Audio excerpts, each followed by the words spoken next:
Hi, I'm Paul Haydocy with Road Adventures, and today I'm going to show you how to utilize your thermostat for your Winnebago Class C motorhome.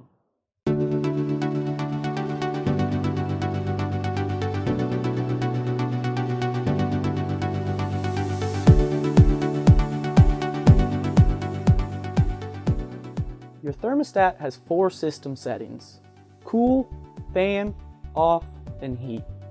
To use the cool setting, you must be plugged into a 30 amp power source. And to use your heat setting, you have to make sure your propane tank is open. You also have 4 fan settings. You have auto, high, and low, and then on, high, and low.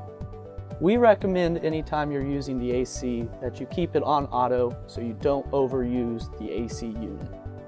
To adjust how hot or cold it is inside your RV, simply move the slider to your desired temperature.